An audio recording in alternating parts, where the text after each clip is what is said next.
जय हिंद दोस्तों। स्वागत है आप सबका फिर से एक बार नॉलेज विद मास्टर जी में। आज हम जो एचटेट और सीटेट जो एग्ज़ाम होते हैं उसमें पूछे जाने वाली जो डिजीज़ है, साइकोलॉजिकल डिजीज़ है, बच्चे जो बार बार गलतियां करते हैं उनका जिक्र करेंगे, उनको विस्तार से पढ़ेंगे। क्योंकि हर एग्ज़ाम में चाहे वो सीटेट हो या एचटेट हो, एक क्वेश्चन यहाँ से देखने को 100% मिलता है। कोई भी एग्ज़ाम ऐसा नहीं होगा जहाँ से ये क्वेश्चन नहीं आते हो। तो चलिए शुरुआत करते हैं बिना किसी देरी के और आपका एक नंबर पक्का कर लेते हैं। सबसे पहले क्या है कि बच्चे जब पढ़ते हैं, लिखते हैं, सीख रहे होते हैं कुछ, तो बार बार गलतियां करते हैं। और जो वो गलतियां कर रहे होते हैं उन्हीं त्रुटियों को, उन्हीं गलतियों को आइडेंटिफाई किया जाता है एक डिजीज के रूप में, एक बीमारी के रूप में। क्योंकि एक नॉर्मल बच्चे के अंदर वो त्रुटियां नहीं होती जो कि एक बच्चा जिसमें कुछ डिसऑर्डर होते हैं वो करते हैं।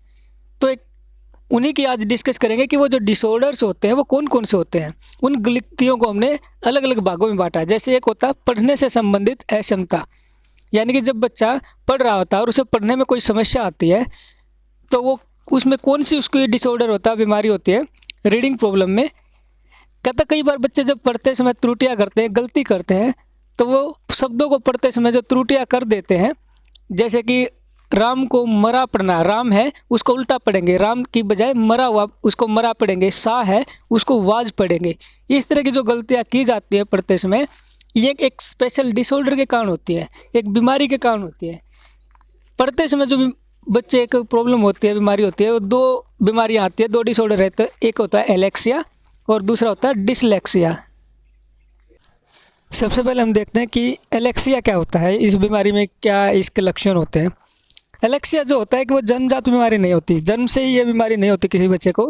ये होती तब होती है जब किसी बच्चे को कोई दिमाग पर उसके बाहरी चोट लग जाती है, चाहे वो किसी दुर्घटना में हो या किसी भी तरह की हो। जब दिमाग पर कोई बाहरी चोट लगती है तब जाके ये एलेक्सिया नामक डिसऑर्डर बच्चे के अंदर आता है। इस बीमारी के अंदर क्या है, एलेक्सिया से जो ग्रसित हो जाता है उसको पढ़ने में समस्या आती है बच्चे को। जैसे कि वो या तो हकलाने लगेगा, तो तुतलाने लगेगा, इस तरह की समस्या बच्चे के अंदर देखने को मिलती है।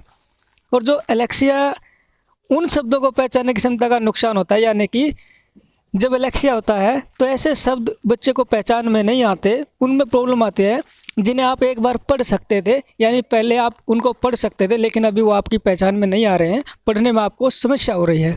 इस चीज़ कारण से क्या है, एलेक्सिया को हम क्या कह सकते हैं, शब्द अंधापन भी कहते हैं। तो एलेक्सिया का दूसरा नाम क्या है, शब्द अंधापन। तो इसके बाद नेक्स्ट चलते हैं अगली बीमारी। पढ़ने से संबंधित दूसरी बीमारी हमारी आती है डिसलेक्सिया। अब डिसलेक्सिया क्या है, डिसलेक्सिया है जो समझने में होने वाली कठिनाई होती है। एक बच्चा जो है वो पढ़ के चीज़ों को समझने में उसको कठिनाई महसूस होती है, जैसे कि या फिर पढ़ने में दिक्कत आएगी, लिखने में, वर्तनी की जो समस्या यानी मात्रा की जो समस्याएं हैं वो इसका कारण बनती है। बुद्धि को प्रभावित करता है हमारी यो, लेकिन बच्चा साथ साथ अक्षर का उल्टा लिखते हैं जो कि एक तरह की लर्निंग डिसेबिलिटी है। यानी कि वैसे जैसे उसमें एग्जांपल में बताया था कि अगर राम लिखा है तो उसको राम की बजाय वो क्या पढ़ेगा, उल्टा पढ़ेगा, मरा बोलेगा, इसको मरा, इसको वो प्रोनाउंसिएट करेगा। तो ये इस तरह की जो बीमारी है वो डिसलेक्सिया के अंतर्गत आती है। तो पढ़ने में दो बीमारी हमने पढ़ी, कौन कौन सी, डिसलेक्सिया और एलेक्सिया।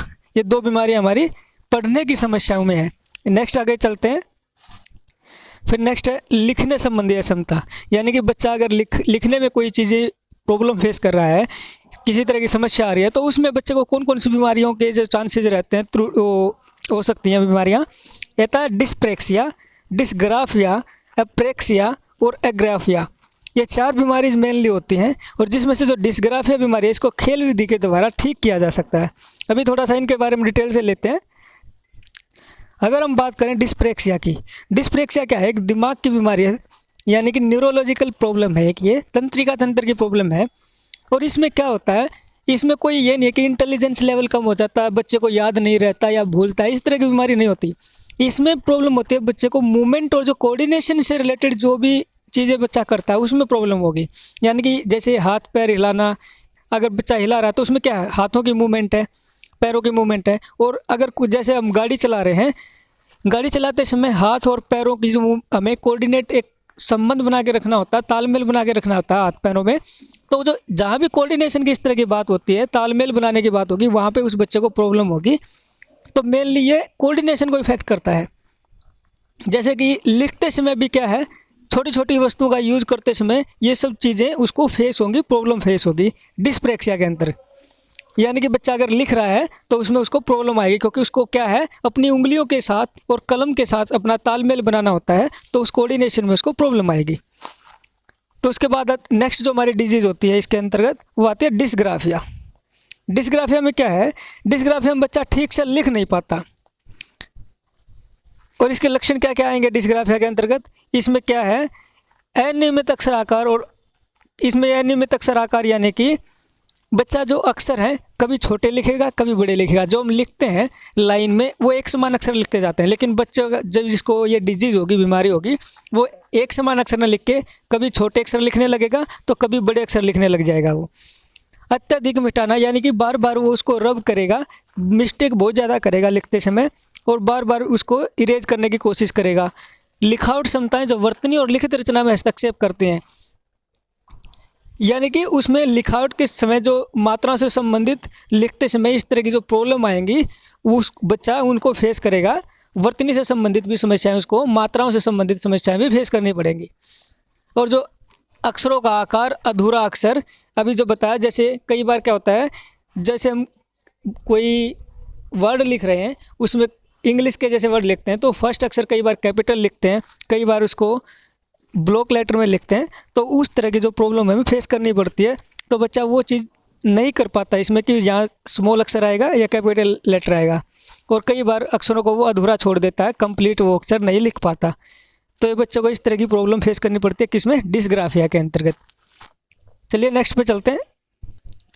जो हमारा आगे एप्रेक्सिया और एग्राफिया है, ये दोनों बीमारियाँ भी क्या हैं, लिखने से ही संबंधित हैं। बच्चे को लिखने में प्रॉब्लम आती है तो उसी से संबंधित ये चारों बीमारियाँ हमारी। अगर मेनली आपसे पता क्या पूछा जाता है, ये इतनी डिटेल में नहीं पूछा जाता, लेकिन फिर भी क्या है पता, कई बार डीपली पूछा जाए तो उसके लिए आपको प्रिपेयर रहना पड़ता है। तो इसमें क्या है, आपको पूछा जाता है कि इसमें से कोई भी दे देता है कि अगर बच्चे को लिखने में प्रॉब्लम आ रही है तो उसको किस तरह की प्रॉब्लम है, कौन सी बीमारी है। उसमें ऑप्शन होंगे डिस्प्रेक्सिया, लेक्सिकल डिस्कैलिकुलिया, एलेक्सिया, इस तरह के ऑप्शन मिलेंगे। उसमें से इन चारों में से केवल एक ही ऑप्शन मिलेगा, क्योंकि ये चारों लिखने से संबंधित प्रॉब्लम है। तो इस तरह के आपसे क्वेश्चन पूछे जाते हैं और हर एग्जाम में एक क्वेश्चन आएगा ही आएगा, 100% आएगा। तो इसके बाद नेक्स्ट चलते हैं। याद रखिएगा जितने भी डिस्प्रेक्सिया, डिस्ग्राफिया, एप्रेक्सिया और एग्राफिया, चारों के चारों लिखने से संबंधित समस्याएं हैं। बच्चे को लिखने में प्रॉब्लम आती है तो ये उनको डिसऑर्डर हो सकते हैं। नेक्स्ट चलते हैं हम गणित संबंधी क्षमता, मैथमेटिकल जो रिलेटेड प्रॉब्लम आती है। इसमें बच्चे को गलत चिन्हों, गलत जो बच्चे के अंदर जो मैथ के चिन्ह होते हैं उनको समझने में प्रॉब्लम आती है, संख्याओं को समझने में प्रॉब्लम आती है, गणित से संबंधित जो समस्याएं उनको सोल्व करने में प्रॉब्लम आती है। इसको हमने 3 भागों में बांट दिया, लेक्सिकल डिस्कैलिकुलिया, ग्राफिकल डिस्कैलिकुलिया और वर्बल डिस्कैलिकुलिया। इसके अलावा भी कुछ होते हैं कैलिकुलिया के पार्ट, उनको भी हम डिटेल में वर्णन करेंगे। डिस्कैलिकुलिया क्या होता है, ये ना एक अधिगम से संबंधित यानी सीखने से संबंधित एक बीमारी है और गणित के सीखने से संबंधित है, अंक गणित मेनली। उसमें अंक गणित को सीखने में बच्चा कठिनाई महसूस करता है, यानी कि डिस्कैलिकुलिया से ग्रसित बच्चा होगा उसको गणित समझने में काफ़ी कठिनाई होगी, काफ़ी मेहनत करनी पड़ेगी। और कई बार क्या है, बहुत ज़्यादा मेहनत करने के बावजूद भी बच्चे को गणित में को समझने में समस्या प्रॉब्लम रहती है, असमर्थ रहता है बच्चा, उसको समझ नहीं पाता। मेहनत पूरी कर रहा है लेकिन बच्चा को फिर भी गणित समझ नहीं आ रहा, तो यानी कि उसको डिस्कैलिकुलिया नामक बीमारी हो सकती है। इसको डिस्कैलिकुलिया को कई प्रकार होते हैं। डिस्कैलिकुलिया एक कैसी है, न्यूमलेक्सिया जो बीमारी है इसको न्यूमलेक्सिया बीमारी भी कहते हैं। न्यूमलेक्सिया डिस्कैलिकुलिया का और क्या कहते हैं, न्यूमलेक्सिया कहते हैं। और इसको कौन कौन से भागों में बांटा गया है, अभी जैसे 3 तो हमने वही हैं जो अभी लास्ट वर्णन किया था। इसके साथ ही हमारे आते हैं ग्राफिकल डिस्कैलिकुलिया, लेक्सिकल डिस्कैलिकुलिया, वर्बल डिस्कैलिकुलिया और प्रेक्टोग्लोस्टिन डिस्कैलिकुलिया और ऑडियोग्लोटिक जो डिस्कैलिकुलिया, ये हमारे टोटल इसके अंतर्गत आते हैं। यानी कि आपसे एग्ज़ाम में कोई भी एक गणित से संबंधित, संख्याओं से संबंधित प्रॉब्लम देके पूछे कि बच्चे को मैथ पढ़ने में प्रॉब्लम हो रही है, संख्याओं को पहचानने में प्रॉब्लम हो रही है, कैलकुलेशन में प्रॉब्लम हो रही है, तो उसको कौन सी बीमारी हो सकती है। इनमें से उसको कोई भी बीमारी हो सकती है और इन ऑप्शन में से केवल आपको एक ही ऑप्शन मिलेगा, बाकी 3 ऑप्शन या तो राइटिंग वाले से मिलेंगे या वर्बल वाले से मिलेंगे, वो इस तरह के आपको देखने को मिलेंगे। अभी डिसकैलकुलिया के लक्षण कैसे होते हैं, क्या होते हैं, वो देखते हैं। जो डिसकैलकुलिया से ग्रसित बालक है उसको गणित को समझने में समस्या होती है। इसमें ग्रसित बालक है जो दिमागी गणना करने में सक्षम नहीं होता है, यानी कि वो कैलकुलेट नहीं कर पाता है। और इस अधिगम विकार के कारण बालक गणितीय अवधारणा को देरी से समझता, जो गणित का जो कॉन्सेप्ट्स होते हैं वो इजीली बच्चे को समझ में नहीं आते। संख्याओं को पहचानने में भी इसमें बच्चे को कठिनाई महसूस होती है, संख्याएं इजीली वो पहचान में नहीं आती उसको, जिसको ये डिसकैलकुलिया नामक बीमारी पाई जाती है। तो चलिए नेक्स्ट पे चलते हैं आगे।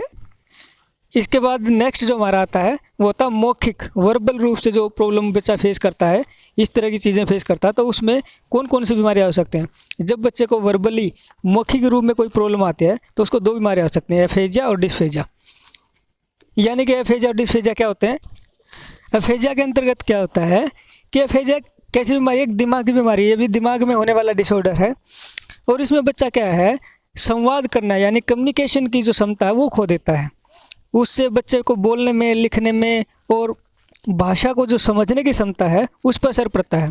कई बार क्या होता है बच्चे के साथ में कि दिमाग, उसके अंदर दिमाग में जो वो शब्द हैं वो बोलना चाहता है, वो दिमाग में उसको शब्द सूझ तो रहे हैं, लेकिन वो शब्द हैं जो उसके दिमाग तक सिग्नल नहीं पहुंचा पाता, जो जुबान तक सिग्नल नहीं पहुंचा पाता है, जिसके कारण वो उन शब्दों को कह नहीं पाता। यानी कि उसके दिमाग में तो शब्द आए, लेकिन उसकी जुबान तक वो शब्द लेकर जाने में दिमाग वो प्रोसेस नहीं कर पा रहा, सिग्नल नहीं दे पा रहा, जिससे बच्चा क्या है, वो शब्द है जो बोल नहीं पाता। तो ये प्रॉब्लम होती है बच्चे के अंदर एफेजिया के अंतर्गत। अब ये एफेजिया होता क्यों है? एफेजिया के अंतर्गत कहा गया इस बीमारी के होने की सबसे बड़ी वजह है ब्रेन स्ट्रोक। ब्रेन स्ट्रोक यानी वह ब्रेन स्ट्रोक की वजह से दिमाग की जो नसें होते हैं ना, ब्लड क्लॉट बन जाता है, उसमें वो नसों के अंदर खून है जम जाता है, खून की गांठ बन जाती है और फिर किसी नस का जो ब्लीडिंग की वजह से फट जाती है। यानी कि अगर कोई नस के अंदर खून जम जाएगा तो जमने के कारण फिर क्या, प्रेशर लगेगा, खून आगे नहीं जा पाएगा, तो उसके कारण नस का फटने का कारण हो जाता है, फटने का भय रहता है, या कई बार फट भी जाती हैं। तो उसी जो सिचुएशन को कहते हैं एफेजिया की वजह से बन जाता है सारा, तो ये एफेजिया के कारण होता है। तो अगली जो हमारी बीमारी थी वो थी डिस्फेजिया। इसमें क्या था, खाना खाने का कोई भी पेय पदार्थ लेने के बाद उसे निगलने में हमें प्रॉब्लम होती है। यानी हमने कोई खाना खाया या कोई चीज़ पी रहे हैं तो उसको निगलने में हमें दिक्कत होगी डिस्फेजिया के अंतर्गत। और उसके बाद उस फूड का जो अंदर पेट तक पहुंचते हुए अजीब सी चुभन होगी। कई बार जैसे होता है कोई चीज़ खा रहे हैं तो इस तरह से खाना जाता है जैसे गले को चीरता हुआ कोई चीज़ चली गई, तो इस तरह की चुभन होती है। तो ये समस्या जो लगभग हर इंसान को कभी ना कभी हो ही जाती है, और इस समस्या को मेडिकल की भाषा में बोला जाता है डिस्फेजिया। और जब इस तरह की प्रॉब्लम होती है बच्चों को, तब भी वर्बल मौखिक रूप से प्रॉब्लम फेस करनी पड़ती है इस बीमारी के अंतर्गत। तो इसके बाद आगे नेक्स्ट बीमारी पे चलते हैं। अगली और लास्ट हमारी बीमारी आती है 5वीं, जिसमें आता है ADHD यानी कि attention deficit hyper activity disorder, ध्यान अभाव अति क्रियाशीलता विकृति। इसमें क्या हमारा जो ये भी एक दिमागी प्रॉब्लम है, स्नायु तंत्र से विकृति के कारण होता है। और इसमें बच्चा एक जगह ध्यान केंद्रित नहीं कर पाता, यानी कॉन्सेंट्रेट नहीं कर पाता। वे चंचल उनका मन रहता है, कभी किसी बारे में सोचते हैं तो कभी किसी बारे में। और जब बच्चा कॉन्सेंट्रेट नहीं कर पा रहा है वो किसी डिसऑर्डर के कारण है, तो उसमें कौन सी बीमारी है? ADHD यानी कि attention deficit hyper activity disorder. तो ये जो टोटल अभी जो बीमारी हमने पढ़ी ये बहुत ही ज़्यादा इंपॉर्टेंट है। अभी आप इन सारी बीमारियों को याद रखने में मैं भी कंफ्यूज हो जाऊँ, तो इनका सबसे इजी तरीका बताते हैं कि क्या होता है। इसको आप इस तरह से याद रख सकते हैं कि जब भी उसके बाद किसी के बाद लेक्सिया आता है, जब भी आता है लेक्सिया, तो वो किन से संबंधित है? पढ़ने से संबंधित बीमारी है। तो पढ़ने से संबंधित कुछ भी आपसे पूछा जाए, शाह को वाज पड़ता है, राम को मरा पड़ता है, तो इस तरह की जब भी पढ़ने से संबंधित प्रॉब्लम पूछी जाए जिसके बाद लेक्सिया हो, एलेक्सिया, डिसलेक्सिया, वो आपका आंसर रहेगा। दूसरा, जब लिखने से संबंधित बीमारी होगी, इसमें 2 चीज़ें लास्ट में होगी, एक तो ग्राफिया होगा और एक प्रेक्सिया होगा। प्रेक्सिया और ग्राफिया यानी कि हम प्रे करते हैं भगवान से कि जो हमारा ग्राफ है वो ऊपर ही ऊपर जाए, नीचे ना पड़े। तो यह क्या है? प्रे और ग्राफ। प्रे करते हैं ग्राफ के लिए कि हमारा जो ग्राफ है पढ़ाई का, सक्सेस का ग्राफ, वो नीचे ना पड़े कभी। तो वो क्या है? ये दोनों आते हैं लिखने से संबंधित। फिर इसके बाद जो तीसरा था हमारा गणित से संबंधित, इसमें कैलकुलिया का यूज किया जाता है। जिसके बाद कैलकुलिया है वो गणित से संबंधित बीमारी है, यानी कैलकुलिया यानी कैलकुलेटर की बात करते हैं, कैलकुलेशन की बात करते हैं। तो जिसमें भी कैलकुलिया आ गया तो वो क्या हमारा गणित से संबंधित क्षमता होगी। और फिर उसके बाद जो फेज है, जिसमें फेज की बात करती है, कि एफेजिया, डिस्फेजिया, क्योंकि जो बच्चा बोलना सीखता है तो वो अलग अलग फेज में सीखता है। पहले क्या करता है, वो धीरे धीरे एक अलग सी टोनिंग निकालता है, फिर उसके बाद एक एक शब्द, दो दो शब्द, इस तरह से अलग अलग फेज में अलग अलग तरह से बोलना सीखता है बच्चा। तो जो फेज की बात करते हैं तो वहाँ होती है वर्बल। तो इस तरह से आप इनको याद रख सकते हैं। और आप कहीं से कोई भी एग्ज़ाम उठा के देख लो, अगर यहाँ से आपको क्वेश्चन ना मिले तो कहना, या आपका अगर आप ये जो डिजीज़ है अगर आप पूरा इसको डिटेल में याद ना करने के बजाय खाली ये भी याद कर जाओगे ना कि कौन सी बीमारी किससे संबंधित है, यानी कि जो एफेजिया, डिस्फेजिया मौखिक संबंधित है, जिसके बाद कैलिकुलिया आ रहा है, जैसे लेक्सिकल, ग्राफिकल, वर्बल, डिसकैलिकुलिया, ये सभी गणित से संबंधित है।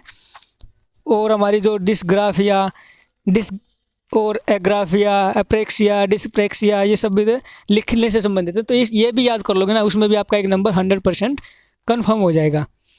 तो चलिए, इसी के साथ अगर आपको कोई इम्पोर्टेंट टॉपिक लगे तो वो बता दीजिएगा, समझना चाहते हैं तो।